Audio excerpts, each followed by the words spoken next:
The Akashic Realms, the library of the soul. Professor Diaries.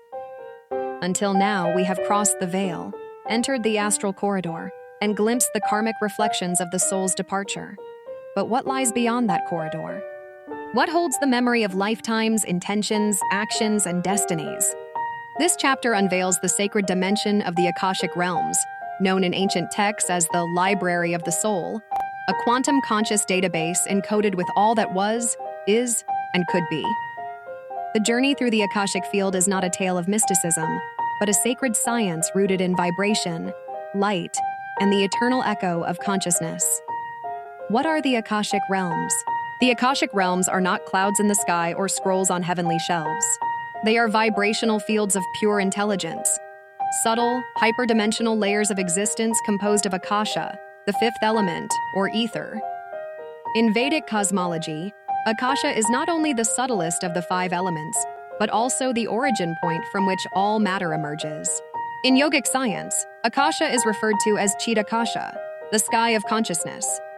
Just as physical DNA encodes your biological form, Akashic frequencies encode your soul's blueprint, its memories, desires, choices, lessons, and recurring patterns. These records form a living holographic archive, updated with every heartbeat, every thought, every silent intention. Every thought, word, and action sends out a vibrational ripple. The Akashic field stores these ripples like memory imprints in a cosmic neural network. Imagine a cloud-based consciousness where your soul's entire multidimensional journey is archived, searchable, and alive. Quantum science meets ancient wisdom. Modern physicists like Ervin Laszlo propose the existence of an Akashic field in quantum vacuum theory, a subtle informational field where all interactions, histories, and probabilities exist beyond time. This aligns closely with the Upanishadic view of the universe as a field of interwoven vibrations, called Brahman. According to quantum coherence theory, every subatomic interaction creates waveforms that influence other waveforms across the universe. These form a web of entangled consciousness. This suggests that your every emotion, thought, and karmic imprint does not vanish. It is recorded and entangled in universal memory. What the rishis intuited through meditation, modern physicists glimpse through equations. The Akashic Realms are the interface between cosmos and consciousness, where karma becomes code and memory becomes multidimensional frequency. The soul's encounter with its records. After transitioning through the astral corridor, the soul arrives at a luminous realm. This is neither heaven nor hell, but a mirror made of memory. Here, the soul is shown a panoramic life review.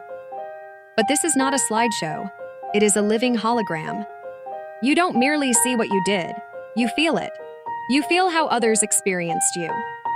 You feel the consequence of every unkind word, every blessing shared, every silence withheld, every act of courage. This is not judgment. There is no God with a scale. There is only vibrational truth, resonance. This is the karmic audit where understanding becomes awakening. Many souls weep, not out of guilt, but out of realization. This is who I became. Guides, guardians, the council of light. In this realm, many souls encounter beings of light. These guides are not external entities. They are higher fractals of your own soul, or soul allies from your spiritual lineage. They may appear as familiar ancestors, mythological figures, or radiant archetypes, tailored to your belief systems and inner architecture. There is often a mention of a council, a circle of luminous intelligences who gently walk the soul through its review. This council doesn't punish, it reflects. It asks, what have you learned? What do you still seek? What would love do next?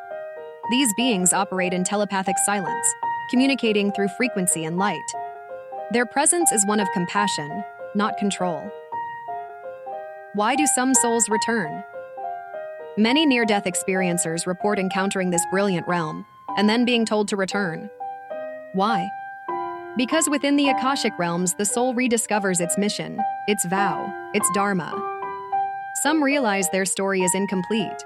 Others feel the pull of love, a child, a partner, a world still waiting for their gift. Some are shown the ripple their death would cause and choose to continue. The Akashic realms do not command. They do not decide. They reveal. The soul chooses, and that choice echoes for lifetimes.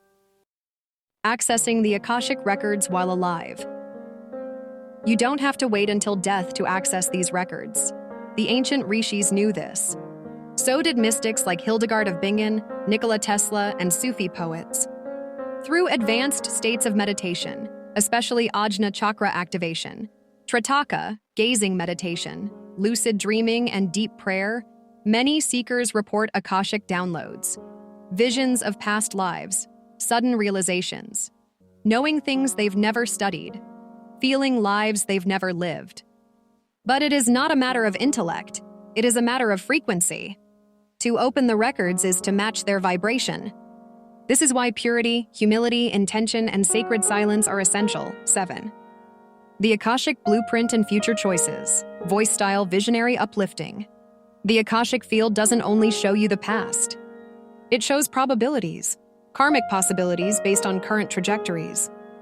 Like a quantum map, it reveals, if you continue this pattern, this is likely. If you shift it, that is possible. It doesn't decide for you. It empowers your free will. What was once unconscious becomes conscious. What was reactive becomes chosen. You begin to realize, I can rewrite the code of my destiny by rewriting the vibration I carry. This is where karma and free will merge into dharma, your soul's rightful path. 8. The Library of Unity. Every soul's record is not isolated. It is part of the greater Akashic weave. When you read your record, you don't just see you. You see your soul cluster, family, friends, enemies, lovers, teachers, even strangers. You see the interwoven timelines, how your courage healed another, how your pain taught someone compassion. This is the secret truth of the Akashic realms. We are not separate stories. We are a symphony. Every soul is a note. Every act is a vibration that adds to the cosmic harmony or dissonance. To read the Akashic records is to see the oneness behind all duality. Conclusion: the Akashic realms are not fiction or fantasy. They are the soul's memory palace, the quantum archive, the sacred mirror through which consciousness recognizes itself. And the keys to this temple? Awareness, intention, frequency, love. As we close Chapter 7, remember, you are not merely a traveler in this universe. You are its author, its architect, its song. In Chapter 8, we enter the Realm of Rebirth, where the soul chooses its next incarnation, its family, and its sacred curriculum. Until then, stay conscious, stay curious, and stay connected to Professor Diaries. The Realm of Rebirth, designing your next life. Professor Diaries. Where do we go after death? Not just to review what we were, but to design what we shall become. In Chapter 7, we explored the Akashic realms, the soul's vast memory library. Now, in Chapter 8, we step into the Realm of Rebirth, a sacred dimension where the soul prepares its return to Earth. This chapter reveals the unseen blueprint behind every birth. From karmic alignment to family selection, from prenatal agreements to spiritual contracts, this is how your next life is chosen. 1. Death is not the end. It is a bridge. Every soul crossing the Akashic field arrives at a moment of decision, to return or to move beyond. Most choose to return, not out of punishment but purpose. Earth is a karmic school, a laboratory for evolution. This decision to reincarnate is never random. It is guided by the vibration of your accumulated karma, unresolved lessons, and evolving soul goals. Just as a student chooses subjects for the next semester, the soul selects its life themes. This time, I must learn patience, forgiveness, courage. 2. The soul's counsel and life design. Before rebirth, many souls consult a spiritual council, a circle of wise, radiant beings who reflect your progress and karmic possibilities. Together, they co-create your next incarnation. Questions arise. What karmas are still pending? Which virtues need mastering? What soul contracts must be fulfilled? Each decision is guided by love and evolution. Your pain is not punishment. Your challenges are not curses. They are chosen trials, crafted by your higher self for maximum growth. 3. Choosing your family, body birth time. Contrary to popular belief, you are not born randomly. The soul selects its parents, body type, even geographic location, with precision. The family you are born into mirrors your karmic needs. Some choose loving families to heal. Others choose difficult environments to learn resilience or break ancestral patterns. The exact time of birth aligns with planetary configurations to activate the soul's mission. This is why your astrological birth chart is a karmic fingerprint.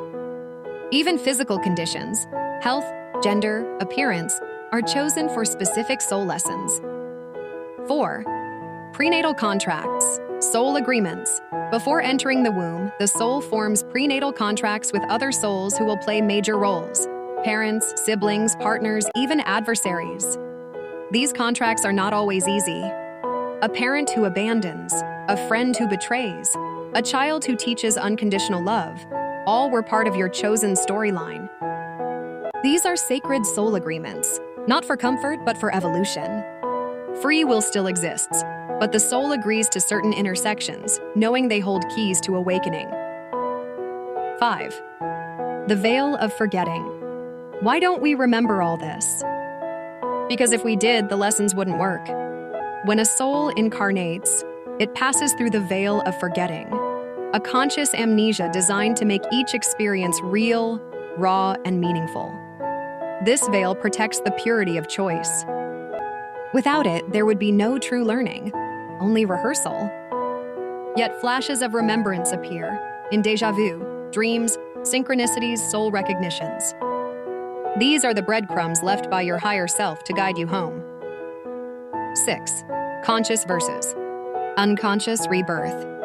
Not all souls reincarnate consciously. Some are pulled back by unresolved karma, attachments, addictions, or sudden death. These unconscious rebirths can result in confused or difficult lives, but evolved souls return consciously, with clarity. They remember their mission. Children who recall past lives, those with early wisdom, or healers with innate gifts often indicate soulful planning. Your level of awareness at death shapes the quality of your return. 7. Special births, missions, siddhis dharma, souls. Some souls return not for karma, but dharma. These are the mission souls, born with a specific purpose to uplift collective consciousness. They may carry siddhis, spiritual abilities, high empathy, or deep knowledge without training. They are often called indigo, crystal, or starseed children in modern circles. Their births are astrologically timed, vibrationally orchestrated, and spiritually aligned to act as catalysts in times of transformation. 8. Rebirth in different dimensions. Not all rebirths occur on Earth. Some souls reincarnate in other realms, astral, elemental, or interstellar planes. The soul's vibration determines its next setting. Higher vibrational souls may take birth in luminous planes, where love, creativity, and harmony are the curriculum. Earth remains one of the most challenging but rewarding realms, because its density offers deep transformation. 9. Breaking the cycle. Liberation from rebirth. Rebirth is not infinite. Once a soul masters its lessons and dissolves egoic attachments, it becomes eligible for moksha, freedom from the cycle. But this doesn't mean disappearance. Many liberated souls return voluntarily, not to suffer karma, but to serve as guides, teachers, and light bearers. The goal is not just to escape rebirth, but to consciously complete it. You did not come here by chance. You chose this life, this body, these people, this exact moment in history. All of it is a sacred architecture, designed by the intelligence of your soul. The realm of rebirth is not a random lottery. It is a divine strategy. Every wound is a teaching. Every joy is a blessing. Every meeting is a mirror. And every breath is a whisper from the eternal soul saying, "Remember why you came." In Chapter 9, we journey deeper into the mystery of soul groups, the collective clusters of souls who travel together across lifetimes. Stay with us on Professors Diaries, where science meets soul. Join us on this journey of knowledge, wisdom, and discovery, where learning knows no limits and ignites the soul. Stay curious, stay inspired. If you found value in this, like, share, and most importantly, subscribe to Professor Diaries. Hit the icon for the latest updates and help spread this wisdom to others. This is Professor Diaries, signing off. Until next time, keep learning, keep growing.